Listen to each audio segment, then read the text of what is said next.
Rebecca Williams was a confident and successful woman, but on the day she entered the bank, her world changed dramatically. The managers didn't just deny her a loan, they humiliated her, seeing her not as a businesswoman, but as a black woman unworthy of their attention. This incident not only reopened old wounds, but ignited a fury in her that would change everything. What she did next would surprise even the most hardened individuals. But let's start from the beginning. Rebecca Williams, a confident woman with a thriving career, was used to fighting for her rights. This time, she had come to the bank with the firm intention of expanding her business. For several years, her company, which specialized in developing eco-friendly products, had been gaining momentum, and for the next phase of growth, she needed a loan. In her hands were documents showcasing an excellent credit history, profit reports, and promising growth plans. She knew her business was more than capable of handling the new financial obligations. However, on this day, she would be faced not with an evaluation of her financial capabilities, but with deeply ingrained discrimination. When Rebecca approached the counter, she was greeted by a young bank employee, Sarah, with a forced smile. Rebecca, accustomed to this kind of reception, didn't think much of it. Calmly, she explained the purpose of her visit and handed over the necessary documents for the loan application. Sarah took her time. She glanced briefly at the papers and, without even reviewing the details, tossed them on the desk. "You know how many people come in here with the same great stories?" she sneered, looking Rebecca up and down. "You probably don't fully understand how finance works." At that moment, another employee, Tom, the senior client manager, approached them. He looked at Rebecca's documents, smirked, and added mockingly, "Applications like these go straight to the trash. The rates for people like you aren't for this bank." Tom's words sounded like a final verdict. He spoke with such ease and confidence, as if the matter was already settled and nothing needed further discussion. His dismissive attitude made it clear that this wasn't about financial risks or loan terms. There was something deeper in their eyes, the bias that Rebecca had faced all her life. She stood silently before them, seething inside with humiliation and anger. At that moment, memories from her childhood flashed before her eyes. Her father, always proud and resilient, often told her, "Never give up, no matter how tough it gets. Your strength lies in your perseverance." These words had helped her overcome many obstacles on her path to success.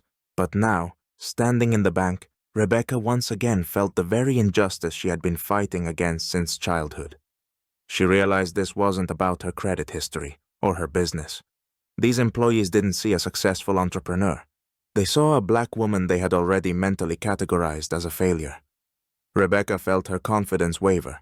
The internal voice of doubt began asking questions. What if they're right? Maybe I shouldn't aim for more.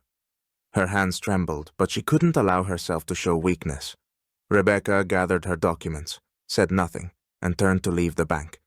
Outside, the cold air hit her face like a slap, pulling her back to reality. She stopped, trying to process the flood of emotions. Shame, anger, disappointment. All of it swirled together in a powerful wave. But what hurt the most was that this wasn't the first time. Her whole life had been a battle to prove her right to succeed in a world that looked at her through the prism of her skin color. Rebecca headed home, where her family's support awaited her. Her father always said the world was unfair, but giving up was not an option. Today's incident reopened all her old wounds, but it also awakened something more. The desire not just to fight, but to change the system that allowed people and institutions like this to degrade others. After the humiliating visit to the bank, Rebecca felt drained, but her inner resilience wouldn't let her give up. She knew that if she backed down, it would be just another example of racism winning. She decided to take action. Her first step was to reach out to civil rights organizations. Rebecca contacted one of the largest organizations fighting discrimination in the financial sector and consulted with a lawyer who helped her file a complaint. He warned her that the process might take time, but Rebecca was prepared for it. She decided to bring public attention to the issue. Rebecca began sharing her story on social media, emphasizing that this wasn't an isolated case, but part of a larger system of racial discrimination. Her posts gained traction, sparking widespread discussion. People shared her story, offered support, and shared their own experiences. Soon, her story made it to local news outlets, which raised the issue of racism in banking. The support from the community gave Rebecca confidence. Online petitions were launched, demanding that the bank acknowledge its mistake and change its policies. Now she wasn't just fighting for herself, but for everyone who faced discrimination. Rebecca was invited to a business conference for African American entrepreneurs. There, she met many successful people who had also battled bias. One of them was Charles Martin, a well-known investor and board member of the bank. After hearing her story, he said, "You've brought attention to an important issue. I offer you a partnership. Together, we can change not just one bank, but the whole system." This offer opened new doors for Rebecca. Now she saw that her fight went beyond a single incident, and she had a chance to change the system toward fairness and inclusion. A month had passed since Rebecca's story about discrimination at the bank had gone viral. Her battle had begun to affect not only the media, but the bank's operations as well. The reputation scandal took its toll on the branch. Sarah and Tom, the very employees involved, could barely hide their nervousness. They hadn't expected that denying a loan would lead to such a backlash on social media and in the news. Serious discussions began within the company. Despite the pressure, the bank hadn't admitted fault. The leadership tried to downplay the situation, claiming it was a misunderstanding and that the bank's policy had always been neutral. But under the weight of media and public criticism, it became clear that the problem couldn't be ignored any longer. Meanwhile, Rebecca continued to grow her business and participated in initiatives to combat discrimination. And then, unexpectedly, she received an offer that changed everything. The bank's leadership, realizing they needed to save face, decided to take drastic measures. To show their willingness to change, they offered Rebecca the position of CEO at one of their branches, focused on fighting internal discrimination. Now the bank wanted to prove to the public that it was ready for reform. Rebecca was surprised. A month ago, she couldn't have imagined that this same bank would offer her such a role. Her first thoughts were cautious.